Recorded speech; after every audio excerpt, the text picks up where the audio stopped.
This is The Hidden Script. We analyze the psychology, philosophy, and warnings hidden in your favorite films and characters. Let's begin.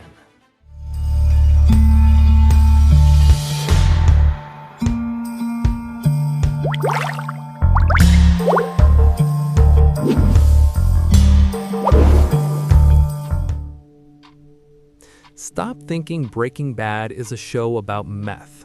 It is not. It is a show about you. It is a spiritual tragedy about a man who did everything society told him to do. He got the degree, he followed the rules, he was polite, he was non-confrontational. He was a responsible citizen. And what was his reward? Humiliation. He is a genius, cleaning the tires of his own student's car. He is a father whose opinion is ignored at his own breakfast table. He is a man who is technically alive, but spiritually dead. We all have a Walter White inside of us. He is the part of you that smiles when you want to scream. He is the nice guy who suppresses his true nature just to fit into a box that is too small for him. Most people think Walter White broke bad and turned into a monster. I'm here to offer you a different perspective. The Hidden Script. Walter White didn't turn evil. He finally turned honest. The warning of this show isn't about drugs or crime. The warning is this: if you suppress your potential for 40 years, it will not disappear. It will rot, and that rot will eventually turn into a cancer that burns down everything you love. If you're approaching 40 or even 30 and you feel that quiet desperation building, you need to listen to this. To understand the monster, we have to look at the wound. The cancer didn't break Walter. Gray matter did. Years before the first episode, Walter sold his share of a company he founded for $5,000. That company went on to be worth billions. Every single day for 20 years, Walter checked the stock price. Every day, he watched his friends live the life he created while he graded papers for students who didn't care. This is the midlife warning that catches so many men. Walter believed in the great lie of the middle class, the lie of meritocracy. He believed that if he was just smart enough and followed the rules enough, the world would hand him success. But the world doesn't reward potential.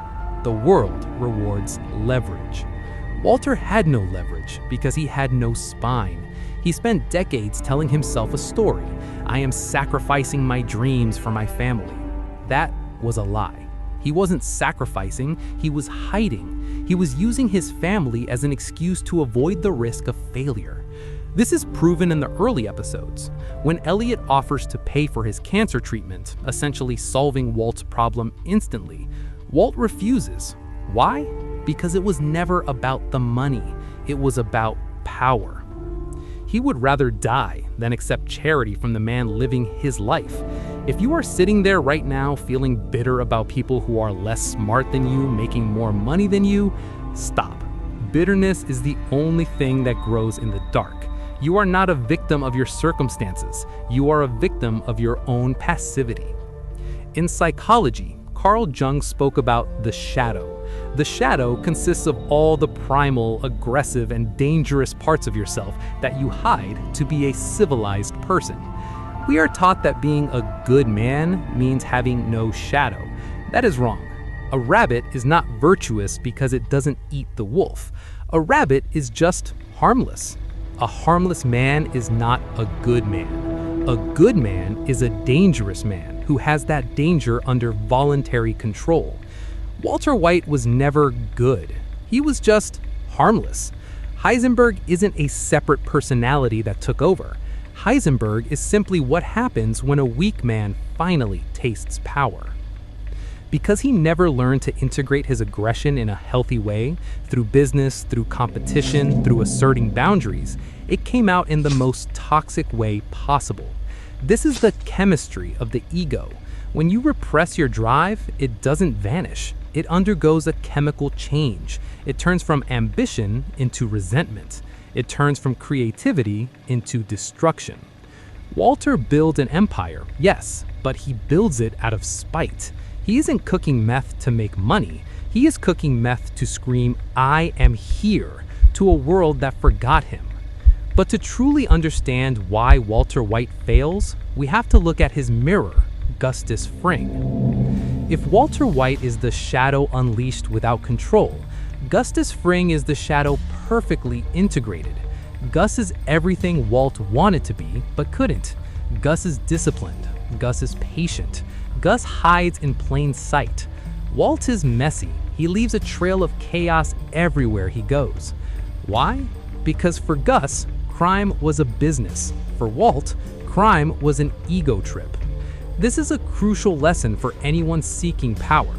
Gus Fring didn't need anyone to know he was the king. He was content knowing it himself. He drove a Volvo. He wore a uniform. He swept the floors. Walt, however, had a deep spiritual hole inside of him that needed constant validation. He needed people to know he was the genius. He couldn't just win.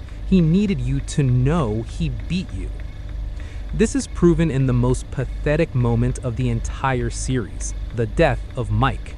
Walt didn't kill Mike for strategic reasons. He killed him because Mike hurt his feelings.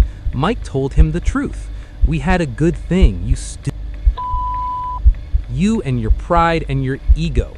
Walt pulled the trigger out of a tantrum. This is the danger of the nice guy finally breaking bad.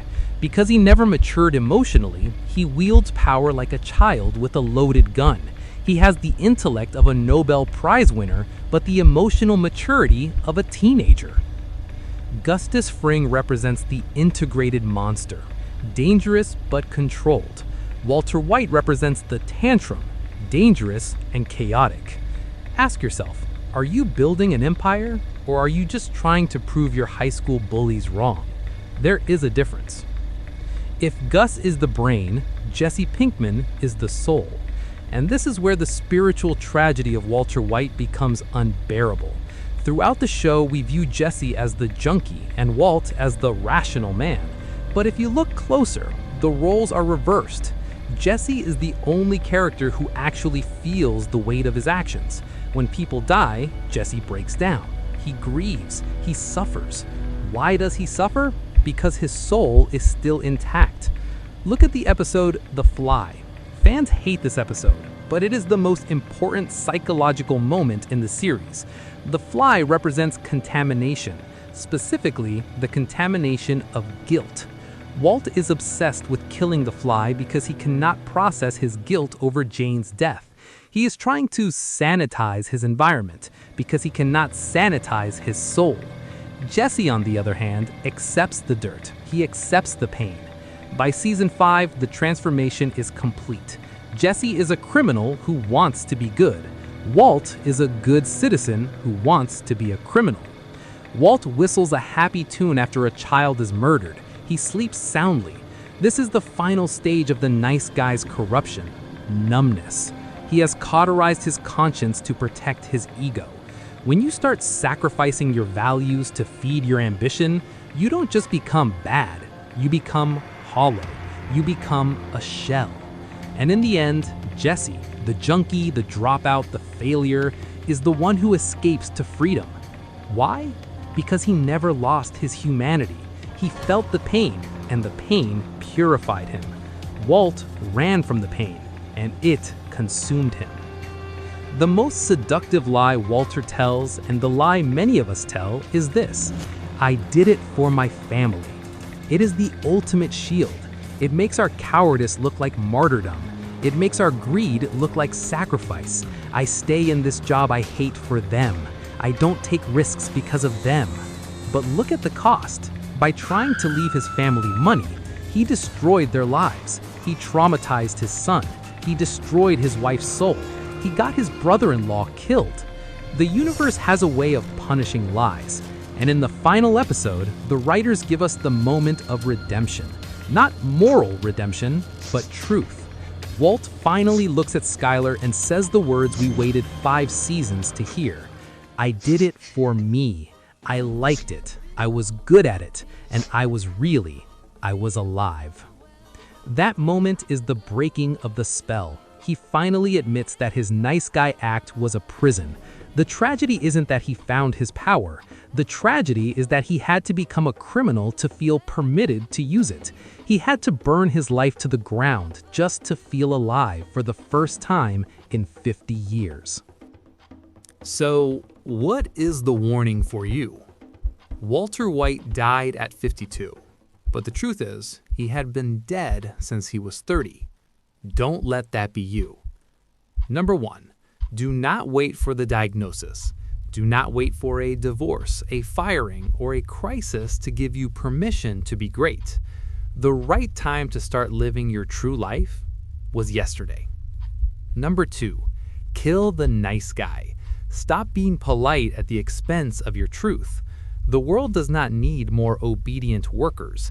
It needs people who are awake. And number 3. Integrate the monster. Find a way to be dangerous in a healthy way. Start the business. Speak your mind. Compete. If you don't use your aggression for creation, it will use you for destruction. Breaking Bad is a masterpiece, not because it shows us how to be a criminal, but because it shows us the terrifying cost of a life unlived. Wake up before you have to break bad just to feel something. You have seen the plot. Now you possess the meaning. Don't just watch. Wake up. This is the hidden script.